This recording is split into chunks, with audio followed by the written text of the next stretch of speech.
But with that being said, Shub, of these 5 new openings, if you're a Paul Chris type or you're someone who's out on open market now, which one is the most attractive to you as a head coach, and which one is the least attractive to you in terms of where you're going to go? Right. So if I was to rank these teams from first to last, we have Wisconsin, Colorado, Georgia Tech, Arizona State, Nebraska now are the Power 5 jobs that are open right now. It's kind of like 1A and 1B here. And I feel like there's a bit of a gap after that. The problem here is that I really am not sure which one of these two is better, because I am very on the fence between whether I think Wisconsin is a better job than Nebraska or vice versa. I kind of think Nebraska is a better job than Wisconsin. Now, hear me out here.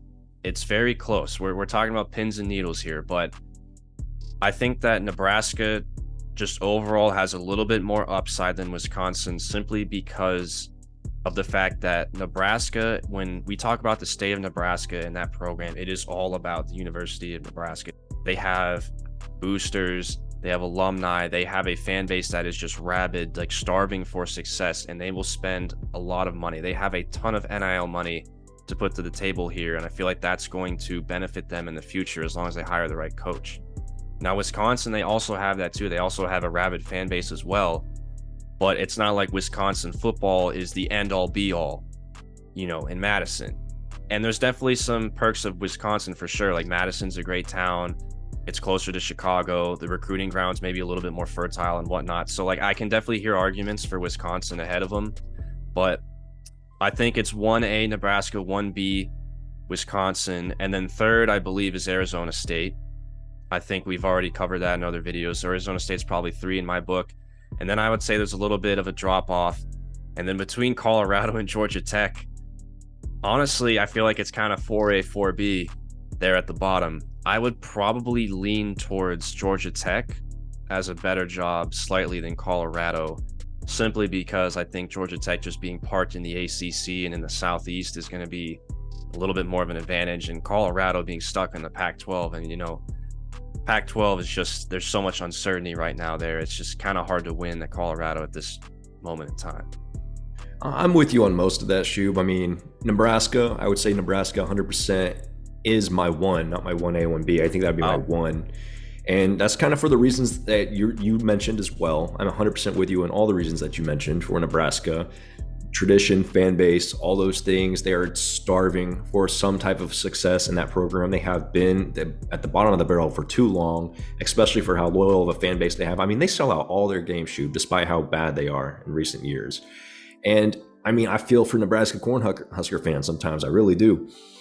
But the reason I say that they're a better job offer than Wisconsin is because Wisconsin, just like we were just talking about with Paul Chryst, this man's worst season was 8 wins, and he's still out the door, out the table. So when you go to Wisconsin, you are expected to win more than 8 games every single year, minimally. And that's what the status quo is going to be, because if they're getting rid of Paul Chryst with that kind of winning record, then you must certainly have to at least match that to keep your job. Now, Nebraska is another team with a lot of money as well. They're in the Big Ten also, and they probably have a little more money than Wisconsin does before this Big Ten contract hits. So Nebraska is going to be able to pay you a little bit more. Nebraska is going to be more patient with you to get things done because they're used to not winning. So if you're even marginally improving or you're just making a bowl game, they're going to be happy with that in the first few seasons. So if you go ahead and dive into that, then Nebraska is far and away the best job monetarily, from a position of job security and all that. I mean, Nebraska's been at the floor for so long. All you have to do is just climb a little bit to keep your job. And then, of course, you have to progress from there. But we're talking, just maintaining your position and not getting fired really quickly out the gates. So with that being said, I have Nebraska at 1. I would go ahead here, and I would actually argue for Arizona State at 2. And for the same reasons with Wisconsin. I would. Wow. Okay. And now, if you just want to get a paycheck, Wisconsin would be 2 because of the Big Ten contract, right? But I'm thinking in terms of every coach wants to ideally continue to move up the ladder and eventually become like a Kirby Smart, Nick Saban, or maybe go to the NFL. That is the dream for every coach. And so if you are a coach and that's your aspiration, I would say Arizona State is a better job than Wisconsin, as long as Arizona State doesn't get hit with these sanctions now that Herm Edwards is gone. Because if you start a job with sanctions, you're not going to be very successful. It's just not going to work. But let's say clean slate, Arizona State, yes. Huge fan base. You got a whole state behind you. You play a more manageable schedule in the Pac-12. You are by California, a fertile recruiting ground. You have NIL money there as well. You have Tempe, which is a great college town, which is another draw for recruits. So with all these things being said, Arizona State has also been kind of bottom of the barrel here recently. They haven't been as successful as you would hope for a program like that to be. And so if you're simply making bowl games in your first few years, you're going to be safe with your job security. And then, of course, they're going to expect you to elevate from there in the same way Nebraska would. Now, again, the only reason I'm going to rank Wisconsin here at 3 is because, it is a fantastic job. Don't get me wrong. That's a prestigious job to go for Wisconsin in a historically, especially in recent years, very successful football program. But man, if Paul Chryst is getting fired for having at worst an 8-win season, then I don't know what to say to that. I mean, your job security is not very good there. And of course, you probably will get a paycheck. You might get a nice little buyout too, just to incentivize you to go over there. Because if I'm a head coach, you better give me a nice buyout. Otherwise, I'm not going over there and risking my hide after seeing Paul Chryst get fired for his line of work. That's just me thinking from like an X's and O's and financial security like situation, as a head coach. Because again, if you go to Wisconsin and you get fired after 2-3 years of winning like 7 games or something, you're going to go backwards. You know what I mean? Like the only movement you can do is backwards. And for every head coach, their dream is to move forward. Now, let's just look over here at our other 2. I know you said Georgia Tech over Colorado, and for the same reasons, I'm going to argue Colorado over Georgia Tech. I think Georgia Tech is the least attractive job in this situation, and that's because of what we've talked about in our podcast in the past. Georgia Tech is locked into Clemson and Georgia every single year. Clemson and Georgia every single year. So you as a head coach already have 2 losses on your schedule. You already have that uphill battle to climb. And so you don't have that at Colorado. You play a much more manageable Pac-12 schedule. They may not even win a game this year. And so you can only improve. Your ceiling only goes up if you take the job at Colorado. So you recruit there, you play well. I mean, if you are making bowl games by your 2nd or 3rd season, Colorado is probably singing your high praises, and you will have some job security for the next 3-4 years after the fact. So I think in terms of you being a coach trying to move up or maintain job security at the head coaching level, I got to go Nebraska 1. I got to go Arizona State 2, Wisconsin 3, just purely because of the brand of Wisconsin, and then Colorado 4, Georgia Tech last.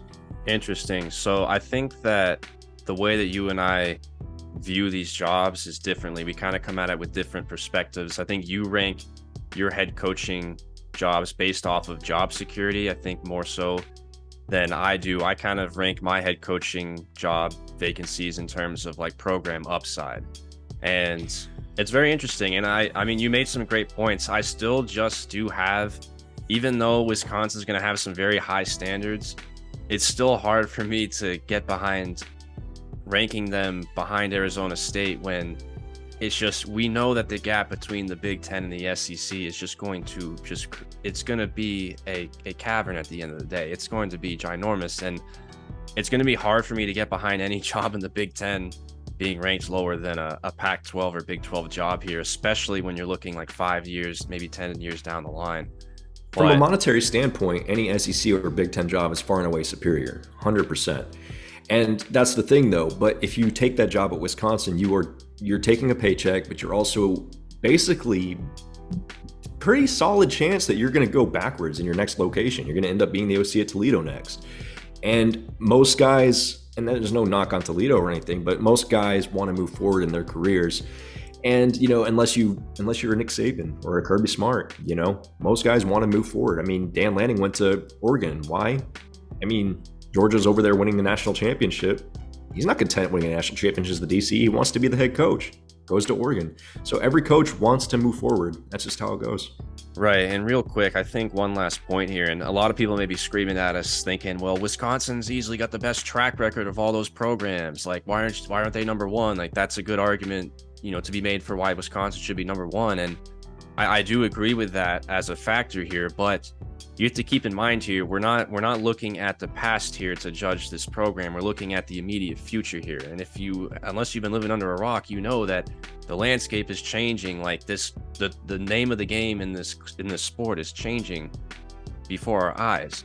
So you have to be future and forward thinking here when evaluating these programs. And for Wisconsin, their recent track record is very good. They do one of the best jobs of doing more with less than any other Power 5 program in recent memory. However, I mean, let's just call it like it is. A lot of their success is also based on the fact that Wisconsin is in the Big Ten Western Division.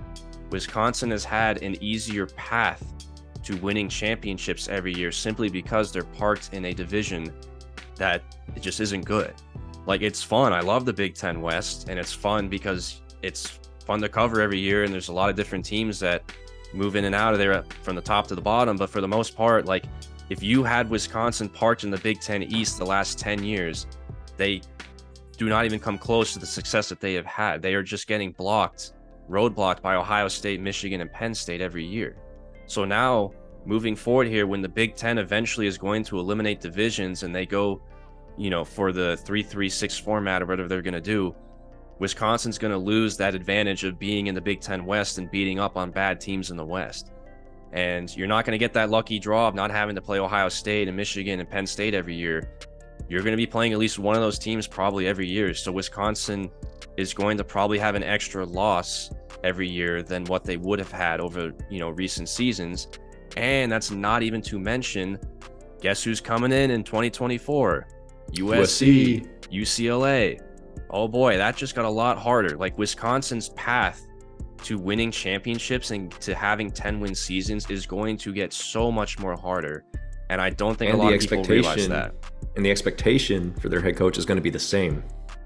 Right. And that goes to your point. Like, of course, the same logic applies to Nebraska. Nebraska, they haven't been able to capitalize on a weak division. True. But like you were saying, there's a longer leash there. But very interesting discussion here with these head coaching vacancies here. And when you're watching this video, the Auburn head coaching job may or may not have been open, but as of right now, Brian Harsin is still the coach at Auburn. I wish we could throw him in here to this ranking and this discussion. He'll eventually be in here. Yeah. Let's just face that. We just don't know when. He's probably the next guy. Let's be real. Exactly. But let us know in the comments what you guys think about that if you're watching this on YouTube. It's a very interesting discussion, and I think you can make very good points as to why Wisconsin, Nebraska, or Arizona State are the best jobs here.